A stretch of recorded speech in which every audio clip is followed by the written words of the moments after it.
Because my team wins, he said, with that Silicon Valley smirk they must teach at Stanford orientation, just before he slid the termination letter across the table like he was offering me a coupon for a free latte. I didn't blink.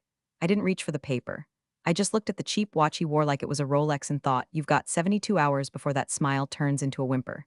15 years, 3 office moves, 2 acquisitions, 1 near implosion from a race condition that took out the fund transfer scheduler for 6 hours in 2014.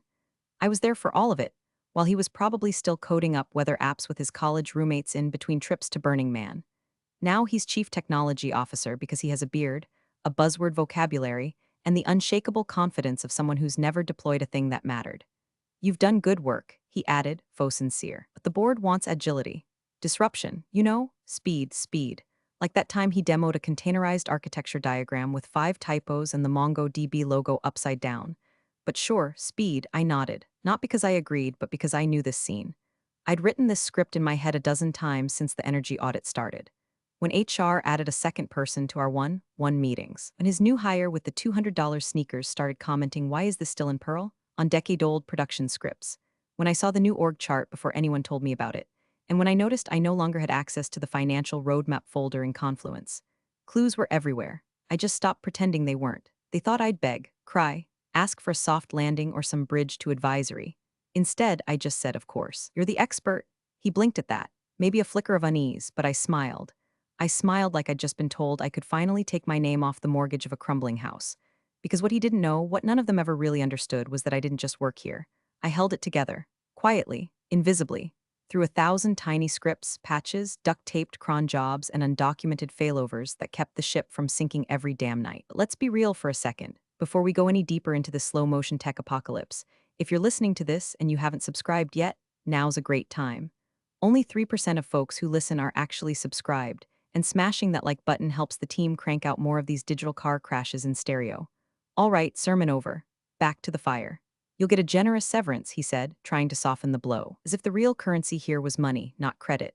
He stood to shake my hand. I left him hanging, picked up the envelope, walked out without a word. Behind me, I heard him say to his assistant, loud enough for the room, that's what happens when you don't evolve. Evolve? I built the damn ecosystem. Outside, I didn't cry. I didn't scream into my steering wheel. I just sat in my car, hands on the wheel, and let the silence soak through me like warm static. My phone buzzed, Slack lighting up with half-hearted "will miss you" messages, sad face emojis, and the classic "let's get drinks sometime" from people who hadn't spoken to me in 6 months. I ignored them. Instead, I opened my terminal, typed 3 commands. One to revoke my admin token, cleanly, responsibly. One to wipe my local envars. And one more that did absolutely nothing, unless someone tried to remove a root process without knowing where it started. No booby traps, no malware, just absence. A very specific silence in very specific places. I walked into the kitchen, brewed a cup of dark roast, and finally let my shoulders drop. Tomorrow would be interesting, not for me, for him. The first thing I did was log into Janitor SH. That's what I named it, my little housekeeping script. It wasn't in the deployment tree. Never lived in a repo. Just a quiet demon living in a Docker sidecar, watching logs, tidying memory leaks, and resetting cache pressure when the nightly batch jobs got greedy. Nobody knew it existed. Hell, it wasn't even called by cron. It ran because I told another script to check for a missing file that was only ever deleted by a ghost user named Penny. Penny was my cat. Penny also technically owned 12 backend functions across 3 services, so I let Penny die. I deleted the file, unmounted the volume, and smiled like I'd just pulled the plug on a life support machine no one remembered was still humming. Then came the handover doc. 78 pages of clean, polite, well-organized documentation. All technically correct. All entirely useless if you didn't already know the architecture before we got acquired by that neobank run by crypto bros in pastel hoodies. I even color-coded it, green for standard ops, yellow for monitor closely, red for escalate immediately. But the real magic? The gaping white spaces. No mention of how the payment rails actually recover after a failover. No record of the fallback paths that reroute traffic through our European staging node when AWS East hiccups. No hint at the auxiliary heartbeat pings that kept our legacy fraud filter from flagging our own transaction processor during high-load spikes. You know, the boring, invisible stuff. The woman's stuff. Stuff he said was duct tape thinking and legacy overhead. I added a footnote. These modules were under re-evaluation and may not be necessary post-refactor. Please ensure regression testing is thorough. Translation? Touch them and pray, bro. Meanwhile, I removed myself from the SSO groups with the same reverence you'd use brushing lint off a casket. One by one, billing dashboard, vendor auth, cluster control. Old Nagio's alert dashboard I built in 2012 that still outperformed whatever overpriced observability bloatware they just bought. I let HR schedule the farewell happy hour. Then I canceled. Tired, I said, taking the evening to recalibrate. Truth was, I couldn't stomach the idea of standing in a fake rustic brewery while Greg from BizDev pretended to cry into his IPA. I couldn't listen to the new hires, none of whom knew what I did. Me, how inspiring I was. I couldn't let them hand me a card signed in Sharpie that said things like "Don't be a stranger," and "Your snacks will be missed." Like I was a glorified breakroom ghost who microwaved salmon and hoarded Cheez-Its. Instead, I packed my desk in silence. One framed photo, a rubber duck, and a pink post-it that just said, "Nobody notices the load-bearing code until it cracks." I left it stuck under the keyboard in the server lab, right above the main terminal where he'd try to impress the board next week. Walking out, I passed him in the hallway. He didn't say anything. Just did that upward chin jerk like we were pickup buddies at a gym instead of two engineers on opposite ends of an existential battlefield. I gave him a small wave, kept walking. Ghosts don't do goodbyes, they just disappear. Quietly, thoroughly. And if they've done their job right, they leave behind just enough unfinished business to haunt the living. The next morning, 8:03 a.m., right on schedule, he ran the health check script. Well, tried to. It stalled at step 7, validate queue backlog in fraud sifter, then threw a timeout, then a permissions error, then a null return, then it just stopped. I watched the whole thing from my burner Slack account, an old contractor login I created back when we were shorthanded, and legal didn't yet care about strict IAM boundaries. Name on the profile, Tina W. profile pic, an AI-generated woman with librarian glasses and a t-shirt that said "I void warranties." He paced in and out of hashing for status, peppering in the usual nonsense. Any idea why the legacy sifter's stalling? Low prio, just need a patch before the board check-in. One of the junior SREs responded, "That endpoint isn't monitored anymore." "Did it move?" He replied, "Didn't touch it. Just reran the preflight. It's probably just brittle. We'll sunset it." Sunset. God, he loved that word. Like decommissioning production code was a romantic farewell on a Hawaiian beach instead of yanking the spine out of a system and wondering why everything downstream starts screaming. He sent another message minutes later, "Heads up. Gonna do a clean sweep on sifter logic after today. Lot of bloat in there." Yes, genius. That bloat was 14 years of production scars, incident workarounds, vendor hotfixes, and the reason our entire fraud pipeline didn't think Sunday night batch loads were a hostile takeover. The real kicker? It was never meant to be run manually. That script he kicked off was a dependency check stub for a dynamic config loader that only existed to prep telemetry syncs for our audit layer. It had one job: whisper to a flag buried 3 directories deep that said green light for upstream. And that flag didn't exist anymore. I'd removed it the moment I wiped Penny.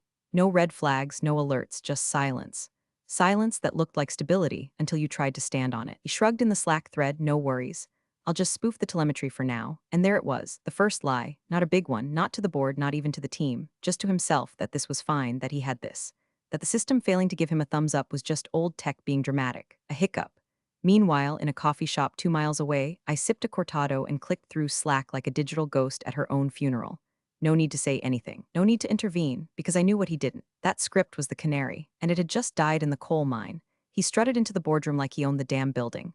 Black button-up, sleeves rolled, overpriced sneakers so white they practically glowed under the conference room fluorescence. He'd shaved that morning. Fresh razor burn lined his neck like his ego had been exfoliated too hard. At 9:01 a.m., the board meeting began. Cameras on. Smiles fake, CFO nodding, one VC sipping something that cost more than my first car. "This morning," he said, voice smooth as startup whiskey, "I'll be showing you the new systems dashboard we've been building. More automation, more visibility, less noise." He clicked his laptop. Big screen projection behind him flickered. Loading, still loading. Dashboard failed to authenticate. "No worries," he chuckled, tapping keys like he was just rearranging furniture. "Let me reroute to the direct backend endpoint." Click. Nothing. Click, click, permission denied. A long, bloated pause swallowed the room. One of the partners leaned forward, squinting. "That the main node?" He cleared his throat. "It's a backup instance. Looks like the auth token may have expired." "No, Chad, that token didn't expire. It died of neglect, screaming into the void while you strutted around like you invented zero downtime deployments." He pulled up a second tab. The REST client failed too. 403 forbidden. Backend service didn't even recognize his IP. "This is unusual," he muttered, the edges of his voice starting to fray like a discount hoodie after one dryer cycle too many. "We've been refactoring the auth layers, so a few routes might still be gated." Another board member chimed in. "Didn't you say this was ready yesterday?" "Operationally, yes, just not externally exposed yet." The CFO's brows did this slow, synchronized lift. "The kind that says, 'I know you're full of shit, but I'm letting you walk into your own trap.'" At exactly 9:07, a cascade of system logs began pinging the internal monitoring Slack. Quietly.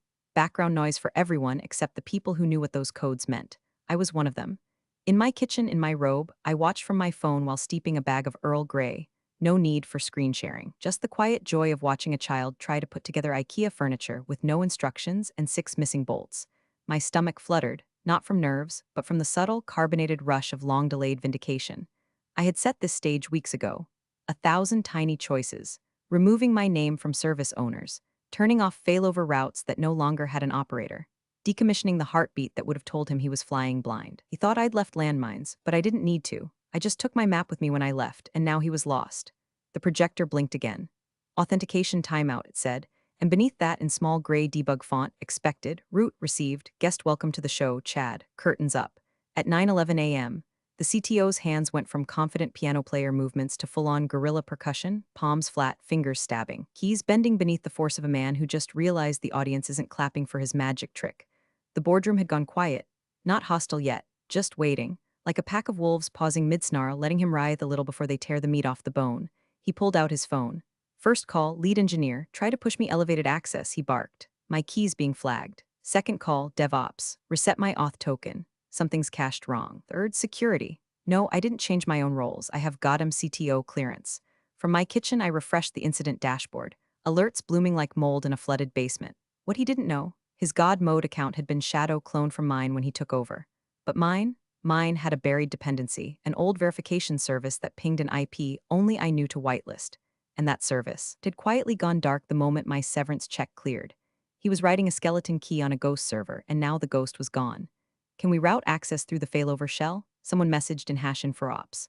The junior engineer replied, confused, which shell? There's no shell access listed for Prodmaster 2. Another message, is this a routing issue? Feels like a reverse proxy misfire. Then a reply from a terrified SRE. There is no reverse proxy. Not anymore, God bless them. They were trying so hard to explain the supernatural with logic, like toddlers diagnosing poltergeists. Meanwhile, the internal audit logs looked like someone chasing their own tail.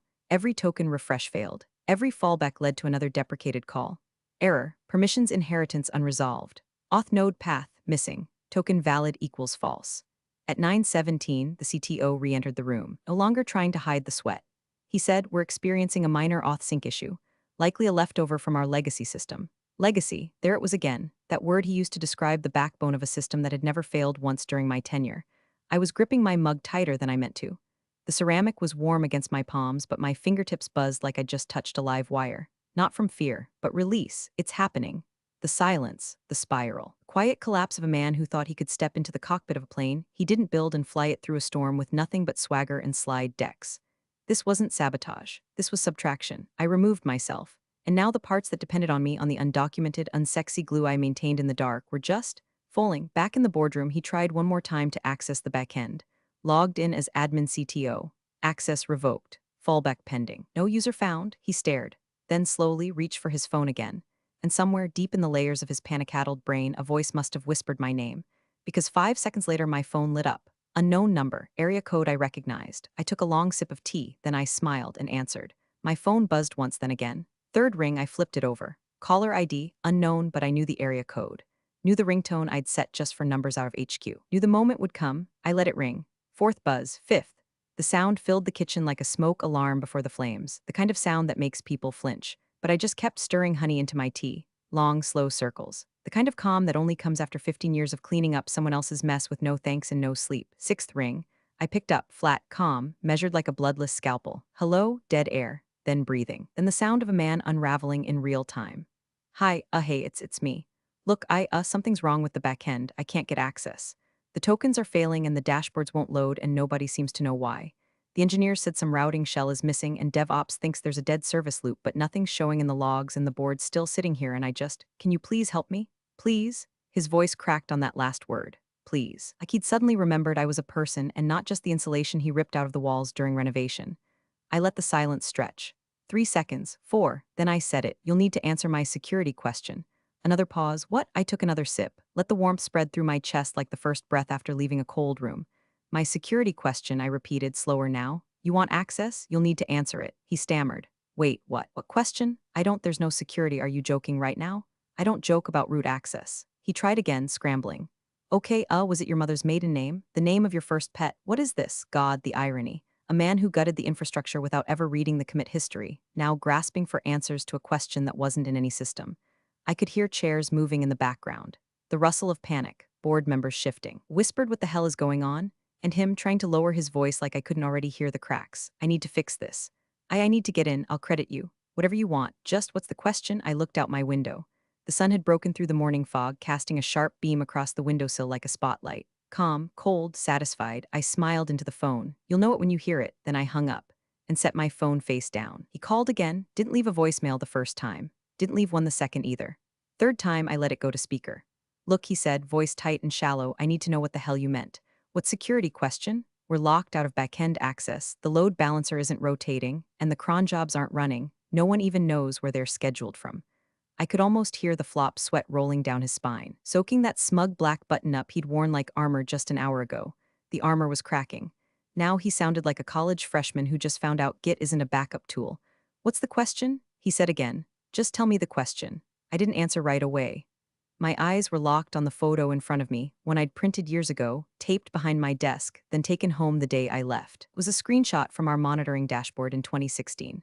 Total system outage, payment processor failing, customer support flooded, and in the bottom right corner, one lonely green light blinking under a handwritten label, Red Witch Patch. I remembered that night. 3:12 a.m., Red Bull in one hand, bare socket wrench in the other because the server room AC had shorted and the racks were overheating. No one else answered the page. No one else even knew how to fix what broke. That was the first time. Second was when our primary vendor went bankrupt mid-quarter. I hacked a parallel pipeline together over a single weekend using 3 microservices, a dirty Python script, and a backup S3 bucket we weren't supposed to still have access to. Third was the phishing attack. God, that one nearly killed us. I flagged it in the log 6 days before it hit. Escalated to InfoSec, got ignored. So I rerouted the API calls through a sandboxed mirror node, isolated the blast, and had the whole thing cleaned up before the CFO even knew we'd been targeted.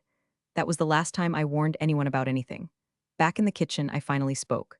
The question is simple, I said, voice steady.